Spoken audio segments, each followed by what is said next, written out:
Hi everyone, welcome back to Online Darts, and here we are. We've got Joe Davis with us, who's just qualified for the World Youth Final. Joe, first of all, congratulations, mate. Just try and sum up the day later, how you're feeling after the achievements of yesterday. Well, I'm feeling quite tired, to be honest. Yeah, I've got back today. Got train back from Barnsley about 7 o'clock, so I'm really tired. Overwhelmed still. I don't think it's sunk in really. Hopefully, in a couple of days' time, it will do. We'll come on to the final and that in a minute, but just the whole experience over the weekend. What was it like, first of all, playing in the obviously development tour, and how was confidence going into it, or having not played that much during lockdown? Well, I know I'm playing well. I think that's the difference now. Before, when I used to turn up development tours, I'd probably throw an hour for a week. I've never really practiced, and I probably could tell with my results really, because I didn't really get the results that I should be getting. It's only my fault because I'm a typical 23-year-old. Just didn't really put much into it, but obviously this lockdown and things like that, I've been off work, and it's given me the chance to actually progress and actually practice. And I haven't stopped practicing, to be perfectly honest. And I knew going into it that I was playing well, rather than just not really knowing how well I'm actually playing through lack of practice, really. Is that just showing as well, like how your game has risen as well with putting in constant practice, and potentially how good you could be, because the rewards in the sport now are unbelievable? Yeah, definitely. I always knew I had it in me.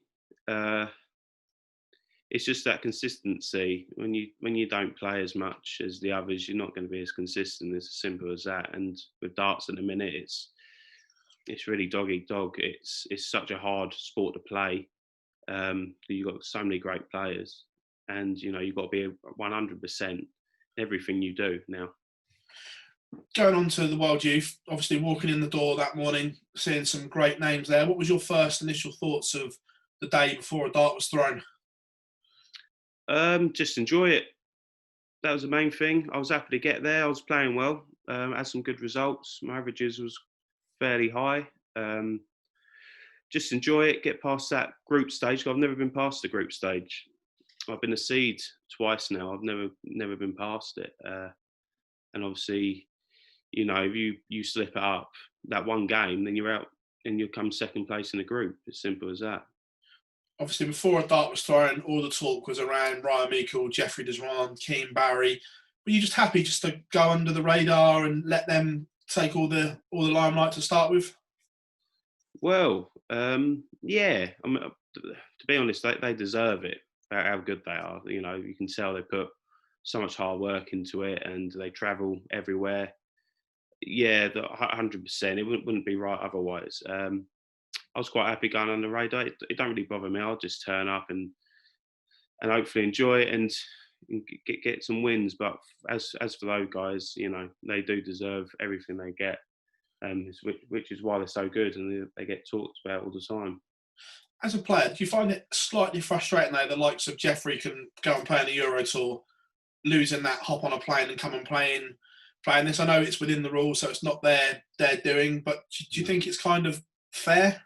No, I don't think it's fair at all, really. But then on the other foot, maybe if I was in that position, I might think it is fair. But the only thing that gets me is, like you say, they're playing at that standard all the time, and then they can just jump on a plane and then just probably come down to a lower standard playing in that development tour.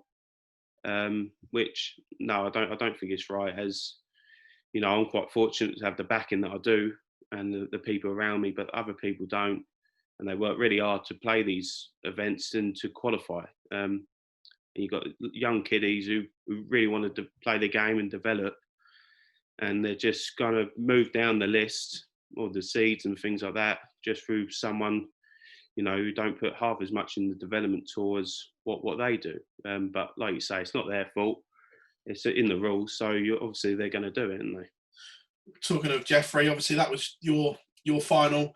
You're trailing 4-0. What's going through your mind at that point? Just don't lose 6-0. That was it. Just don't lose 6-0. I wasn't well yesterday at all. I was quite ill. To be honest, I was going to pull out the competition. That's how bad I felt.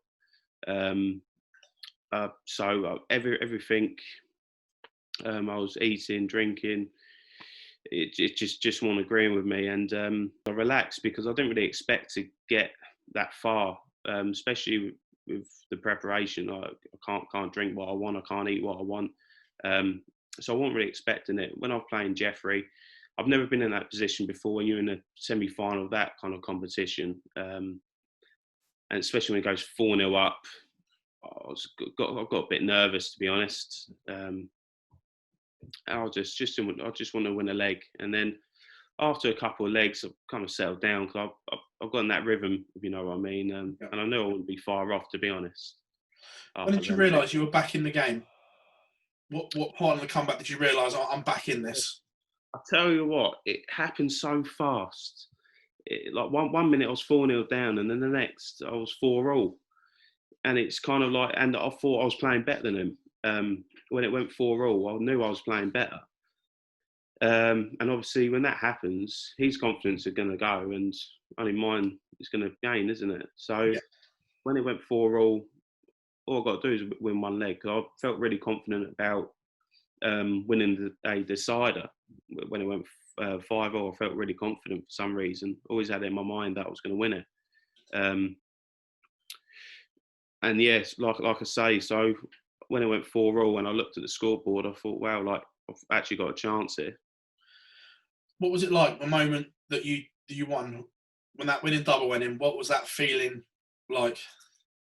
Yeah, it was surreal. It's amazing. Like, you're never going to get that feeling again. I don't think. Well, I won't. You know, in my head, I want to win the final now. Like, I don't really look back and think, oh, it's so great. Like, it's a great thing I've achieved, and I'm really happy. And like, I've been so lucky with everybody around me, supporting me, and I'm so happy I do it for them, really, because I do get loads of messages and support, and just from local people who like watch me all the time. So regarding like how I felt after, it was really, I just had in my head, I've got one more game, which I still do now. Bradley Brooks in that final, a real tough game. Yeah, What's really. between now and November the 29th? What's the preparation going to be like for it? Well, bit tired at the moment, so I'm on a day off tomorrow. Today, I'll probably be on the board again tomorrow. Just for the same old. I'll just keep practicing. Everything I'm doing, obviously, is working because I'm playing a lot better than what I have been doing. So I'll just be back on the board, just doing what I'm doing, and hopefully I'll play well on the night. That's what I can wish for, really.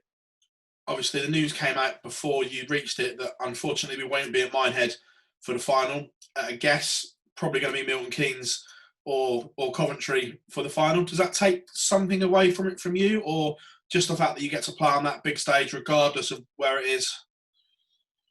No, I'm not bothered, to be honest. But wherever it's played, you're still in the youth final. It's a great achievement, and once I do play that final, whether I win or lose, I'll just look round and think what I've actually done. Whatever setup it's going to be a great one. It always is. So yeah, don't really bother me about that. Have you thought about the potential doors this can open as well in the pathway to your career? Win or lose the final? Well, yeah, definitely. I've never been in this position, and you get people message you and things like that, and all interviews and whatever. Yeah, like I've never had anything like this. I suppose you just got to keep your feet on the ground, haven't you, and just do what you do. As long as you play, don't you? Again, potential Grand Slam spot as well for 2021. What would that mean playing in one of the biggest PDC tournaments on TV? Yeah, well, it's a dream, isn't it? Like, when you first start throwing a dart and you take it a bit more serious, it's what you want to do. I played in the Windmill World Masters on TV, and it only on Eurosport. It was nothing. really that big anymore. I think the nostalgia of it's kind of fizzled out over the years. But even just to make that was a dream come true. Just to play on TV, that's another one of your goals and your dreams that you want to do. To be a world champion, it's another one, you know. So if I do qualify and I play, yeah, it'll be amazing. Win or lose, does this give you the confidence to go and do more of the tour and progress to the pro tour and stuff like that long term? Yeah, definitely. I've never really. I'm really in and out of sport, to be honest. Like I can play for a couple of years and I'll give up, and I've never really taken it serious enough. But obviously, winning this is going to open up more doors for me. So I've got to knuckle down and be a proper dart player, I suppose, and go to all these comps and see how good you are, really. You said earlier that you know how good you are on the practice board and how good you could be. Do you believe the game is there to go on and be a fully fledged professional darts player, and the game is there to go and challenge the best? Yeah, definitely. I know on my day, like you can beat anyone, but the problem is you've got another 500 people that can. You know, you just got to be more consistent, and that's what I lack. You know, I'm no means the best youth player there is or is at the minute, but on my day, I know I can beat anyone, and if you play well, then you will get the results. Joe, it's an absolute pleasure talking to you, mate. I know you got some more stuff to do in that, but thanks for taking time out to talk to us. Really nice to hear the story behind it all, how it went yesterday. And we wish you the very best of luck in the final, mate. And hopefully we'll be speaking to you again very soon. Yeah, thank you so much. Cheers. No worries, buddy.